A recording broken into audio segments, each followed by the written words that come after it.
Hello, this is Todd Luck, and this is my updated thoughts on the Masters of the Universe Origins toy line. I did kind of an overview of it, back during the first wave. And obviously they've come up with a lot of figures since then. Just wanted to kind of give my thoughts. So first of all, if you're only looking on the store shelves, you may be like, Todd, where do you get all these wonderful toys? And for the most part, I'm ordering them online. Big Bad Toy Store, Entertainment Earth are your friends, because this line, unfortunately, as far as the figures go, just doesn't exist at retail. The shelves are clogged with nothing but He-Mans and Skeletors that were released last year. And then, you might be able to get some of the vehicles. I haven't seen Flock Panther at Walmart yet. Still looking for that. But there are some exceptions to that. So this is the box to Castle Grayskull, the new one. I actually stumbled upon a listing on Target's website that this was in stock, and went down to the Target that had it, which was about 20 minutes away, and got it. So keep an eye out for that. It's also available to order on Amazon, so it is possible to get it for about what it's worth, which is about $75 or so. I think I paid 80 bucks, 80 some dollars with tax. But it is possible to get it without having to pay that scalper price of 120 some dollars or whatever it is. So the other exception to the I ordered it online rule here would be Evil Lynn right here. She is from the Masterverse line, and she's based on her look in Revelation. And so those figures, at least at my Target and Walmart, are now on the shelf. They have full pegs of them. Now, the bad news is that Evil Lynn is underproduced, right? Mossman is overproduced. So she's going to be hard to find. Mossman is going to be a peg warmer, and he is going to be clogging the shelves for probably quite a bit. I was happy to see the Masterverse figures on the shelf. Obviously, they have come in trickles. There have been like a case coming in here and there, but this is the first time we've seen full pegs, right? But that doesn't mean that they're going to be coming in with the next wave of them. As we've learned from Origins, just because you have wave one doesn't mean you're going to get the other waves. It doesn't mean that the other toy lines are going to ship. We can hope so. I mean, the fact that I could get Grayskull and Evil Lynn here off of a store shelf does mean that they can get product to shelf, but it doesn't mean they can get all their product. We just don't know what this means for the future. I hope things improve with Origins, but we'll just have to see. But I am having a pretty good run getting them online. Sometimes you're going to have to wait a little bit. I ordered Many Faces and Trapjaw some months ago, and right now they're probably going to ship in January, is what I've been told. So you're going to still have to have some patience. Now, I have had my first casualty in the line. This poor Scareglow did lose a leg. He fell on the carpet, which all my figures have done, but he couldn't take it, and that leg snapped off. Now, could be a factory defect, could be the glow-in-the-dark plastic, but I did notice afterwards that his other leg was fused, and I know fused joints can cause breakage if pressure is applied to them. So what I advise you to do if you get a figure from this line and open it, or any new action figure, because this fused joints are a super common problem, you need to bend every single joint and make sure that you can bend them. If you cannot bend them, right, don't force it. If it won't go, don't force it. What you need to do is you need to take a hairdryer, put it really close to that joint, and run it on low for about 20 or 30 seconds. Sometimes it might take a little bit more, but once that joint is good and warmed up, then you bend it.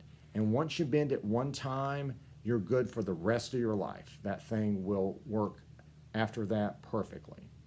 And the cool thing was that Scareglow was actually in stock when I had this breakage, so I was able to get a replacement Scareglow I'm still keeping this guy around because the great thing about this franchise, this particular line, is that there are interchangeable parts. And so I can use this head, for instance, and put it on my Skeletor for a fantastic unhooded Skeletor head.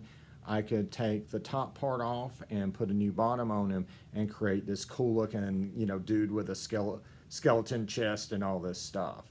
So, even broken figures have their uses in this line. I was planning on going down and debunking a bunch of the different stuff that's going around about, the Origins line isn't doing well and it's going to be canceled and stuff. I think Mattel did a good job of that, right? They have confirmed that there are no plans to end the Origins line, and Masters Universe will continue past 2023. And I think we can look on the back of the packaging and tell that Mattel owns Masters of the Universe. And there was a video I watched recently, I'll link to it in the comments below, that did a great job of saying how that misunderstanding that Mattel is going to lose the rights to Masters of the Universe may have come about. But I don't think we can see any problem in the immediate future for this brand. Origins presumably must be making the money, or perhaps they think it will in the future. Otherwise, they wouldn't keep doing it, right? It has to be working on some level, and maybe it's doing well in those online sales or overseas sales where they are actually on the shelf. And so at PowerCon, they revealed a lot of different figures. They revealed Buzz Off, Clawful, and even Sunman, which is a figure from a line that was inspired by Masters of the Universe. And it used that same He-Man body, but created its own characters using that male buck. And Sunman was created to kind of add diversity back when there was none on the toy shelf, or was very little, right? There was no sword and sorcery character, or not that many that looked like that. And so it became a very rare and valuable figure, and fans have been clamoring for it for years. That's really why Mattel made it, because they know fans want it and it's going to sell.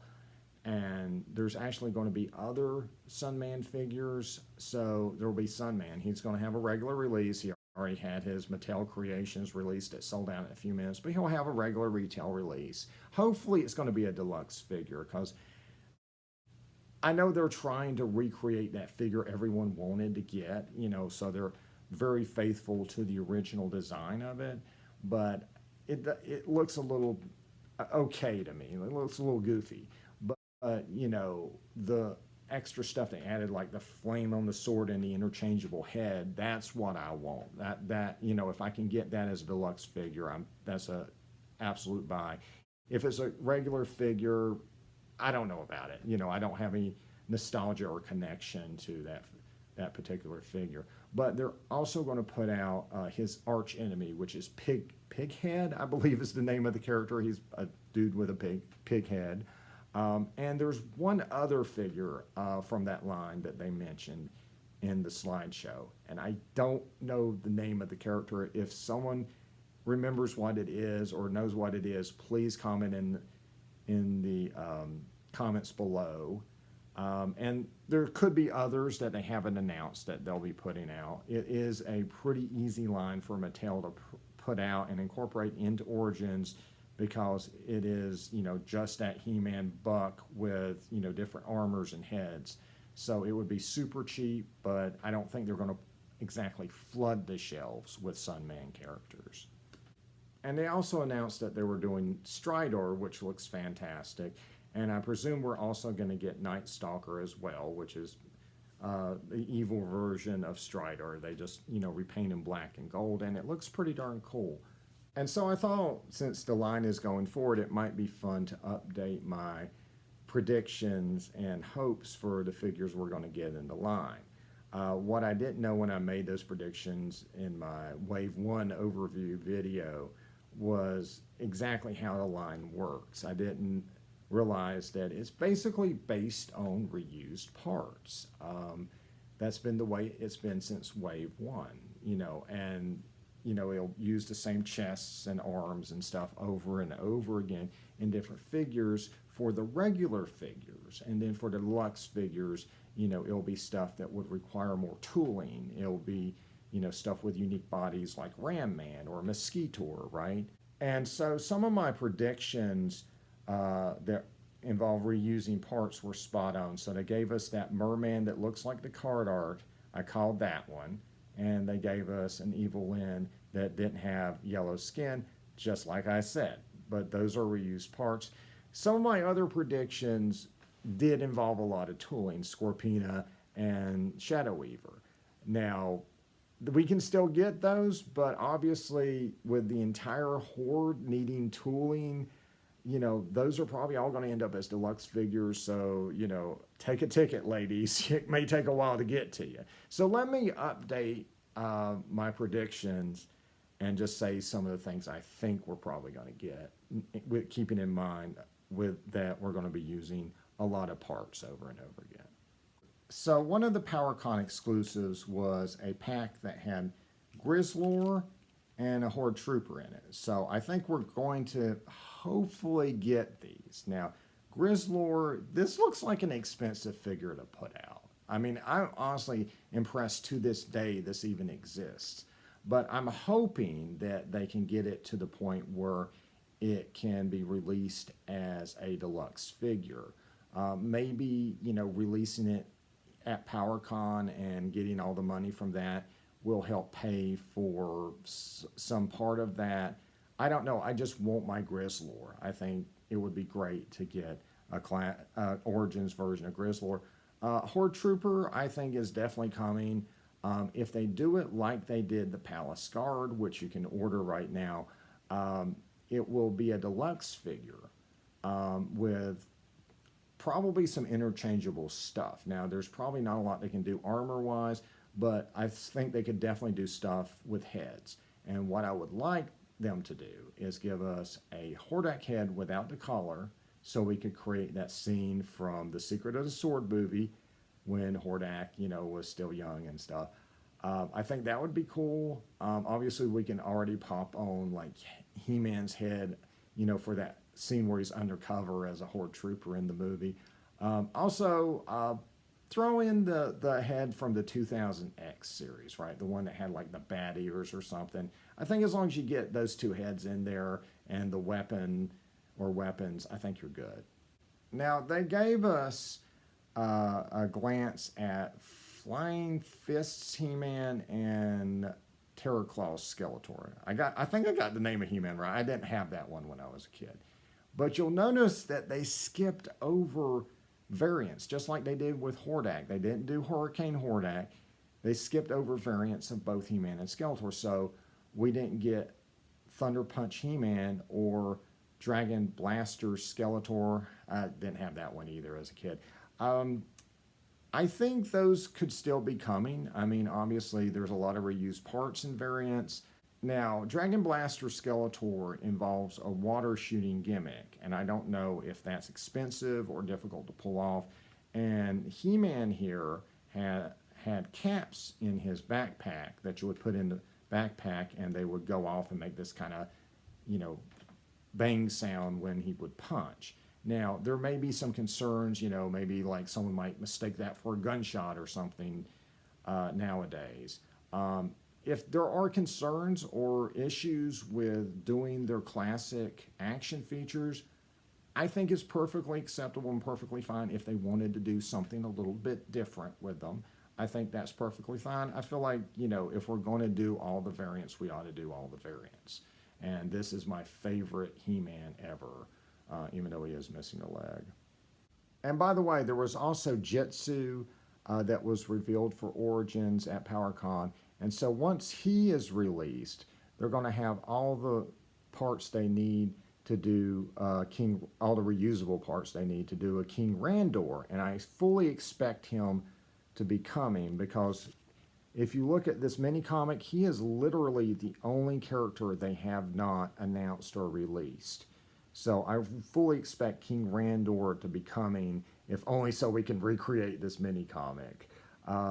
I think it was a really nice touch with Clamp Champ. They actually had a smiling face to kind of replicate a scene in there where he's fighting Ninjor.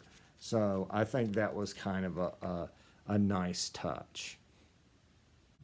And once we get Buzz Off and Randor, you're going to have all of the reusable parts you need to do Whiplash. And so once we get that, all we'll need is a new head for Whiplash and his tail. And I don't know if they'll do it quite like this or if it'll be molded tail, maybe with a single point of articulation or something, but I think it's very plausible that we'll probably get a Whiplash. All right, and so now we're kind of getting into more fuzzy territory on predictions, but this is one that I predict and hope we'll get is a Filmation version of She-Ra, or something closer to Filmation than the one they've already released. They can certainly reuse arms and legs from the existing figure, and I think that that's hopefully what they had in mind, right? Because they know, like, yeah, some people like that original figure, but this is what a lot of us want, that we want something that more resembles the show.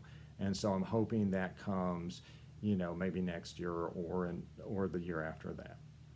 So another variant that would be easy to do would be Zodak. So Zodak has a counterpart in the 2000X series who is black and he has tattoos. And so that would be pretty easy to do with a figure. And plus he has a staff. That would be your only new thing that you would have to mold. But I think that would be a variant that, you know, people would definitely want. Another thing I think we'll probably get is a re-release of Teela. Now, unlike Evelyn, there's not a completely different color scheme that I think fans are clamoring for. Now, she certainly did have pink and yellow versions of her outfit in the mini comics. There were a lot of miscolorings going on in those early days.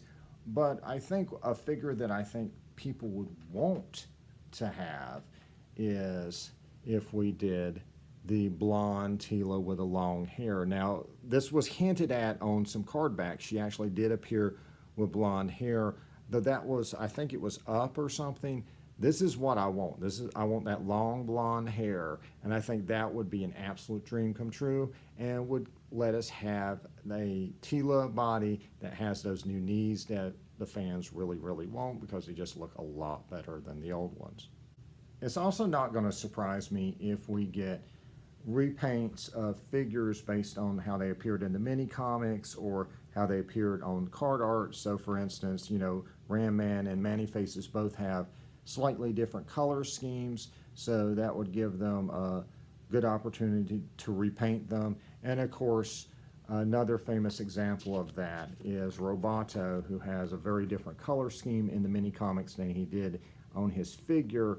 So I think it's very possible we could get those. I hope we don't get overwhelmed with repaints for the figures. I think that was one of the things that kind of killed the 2002 line, was it was just kind of reissues of the same figures. I hope, you know, they can balance it. And while we're talking about reissuing figures, one that would be a little bit more than a repaint would be the early version of Man-at-Arms, where he has that fur around his armor. That would require, you know, of course, making a new armor. And of course, this is a way to get Man-at-Arms without the mustache. I think they're going to wait a little bit because they have that face, you know, the unmustached Man-at-Arms face in with the Royal Guard. So I think they're going to wait until those kind of sell through before they do something like this. And we are getting Stinkor, so logically we probably will get his counterpart, which is Mossman. He smells like pine. Stinkor smells like something smelly. And this is the classics version, and I've done a video on him. He's really strong. Now, he is an easy figure as far as reusable parts. As far as the sculpting goes, Stinkor is a regular figure, so apparently adding the smell doesn't cost that much. But the problem with Mossman is that he is flocked, and that can be kind of challenging, you know, when you're doing joints and an added articulation on a figure. But it also costs a lot of money, as we could see with the flocked version of Panther. I'm hoping that they can somehow do it and get it in a reasonable price point. It wouldn't surprise me if he doesn't end up as a Mattel Creations figure, though hopefully we can do it a little better than Sunman, where he's not going to be sold out within like 10 minutes. And just a word of fair warning, this classic Mossman I kept in a box with a bunch of other figures that were similar sizes, and unfortunately he smelled them all up. I kept them in a Ziploc bag that worked for many years, but then eventually the smell just seeped through it, and all of those figures are going to smell like pine for the rest of eternity, it feels like. So I now store him in this, plastic container. That definitely helps. If I was going to put him back in with a bunch of other collectibles or figures, I would probably also put him in a Ziploc bag, maybe 2 bags. I've heard that the smell on Stinkor is not that strong, the new Origin Stinkor. I'll do a video when I get him and just kind of give you my opinion, but I would still be very, very cautious if you're going to open that figure and store it with other figures, because smell really can get into plastic, and it's really hard to get it out once that happens. All right, and this is a prediction. I feel like I'm probably going out on the furthest limb, but Cobra Khan. So he uses existing arms and legs, but the expensive part about him is he originally had a water shooting gimmick.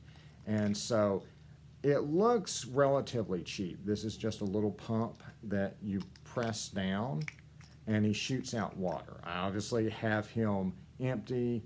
I'm not going to shoot my camera. It's kind of tempting now that I'm thinking about it, but I'm not going to do that. But I would be content if they had to get rid of that feature, or make him into a deluxe figure.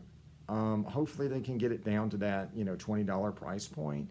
As far as interchangeable heads or extras they could include for that deluxe figure, it would be amazing if we could get the hooded head like in the cartoon. That would be fantastic. And in 2000X he had a little lizard that he used to spy on people and stuff. And if we could get that included, I think we're good. I mean, I think that would be an amazing figure that, children and adults would love to get. And this isn't a prediction so much as it is a question.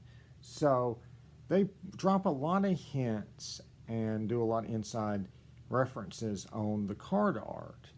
And so if you look at Fistos, we got Stridor, who is coming, right? But we also get this mysterious looking playset in the background. And what that is it's an unproduced playset or mini playset that's called the Precipice of Power, or at least that was the working name. And you would hang it on like a nail or a doorknob. And, as you can see, it was big enough to hold maybe 1 or 2 figures. And it just looked really neat. I think it's probably an inside reference. I doubt it means they're going to make this, but would you want this if Mattel wanted to do this? If Mattel wanted to make, this unproduced idea for a mini playset, would you be down for it? I think I might. I would definitely have to think about it. Now, to get past predictions into figures that I won't, that would be easy to do because they use already existing parts. From the Secret Liquid of Life, I want Geldor. He's already got a classics figure. I think he would be a great, great addition to Origins. I think he would sell for both fans and kids. And also, I want Prince Dakin. This is a heroic black prince that was fighting alongside He-Man in this comic. And I think it would just be amazing. I don't know why they have not made a figure of him. I think he would just really pop on the shelf, and I think he would sell. And while we're talking about mini comics figures, I got to point out Lodar. I want Lodar. This would be an amazing, amazing figure.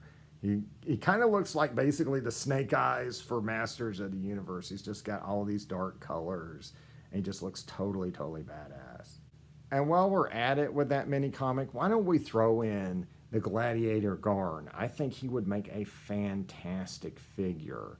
And, adds much needed diversity, as does Prince Dakin, to this line. I think he would be really, really cool. And one last character I'd like to see is Lieutenant Andra. And so her outfit in Revelation is way too complicated to do as a Origins figure. That would be 100% tooled. But this one in the comics I think would work out pretty well. Just, you know, kind of reimagined for Origins. And, you know, since this is the Marvel comic from the 80s, this is such an obscure character, I think. Definitely I would go with, you know, her being black like she is in Revelation, but just with this outfit and hopefully keeping that epic ponytail, right? But I think that would be a really, really great figure because obviously we need more women in this line. So anyway, those are my updated thoughts on the Masters of the Universe Origins line. This line continues to be a dream come true for a lifelong Masters of the Universe fan. I just love it to death. The toys are high quality. The characters are fantastic. The vehicles are just insane. I love this land shark that looks like it's going to eat my ear. I mean, it's just fantastic. And again, just a dream come true. And I thank Mattel so much for doing this line. It is just a great, great time to be a Masters of the Universe fan. Anyway, like and subscribe for more videos. And until next time, good journey.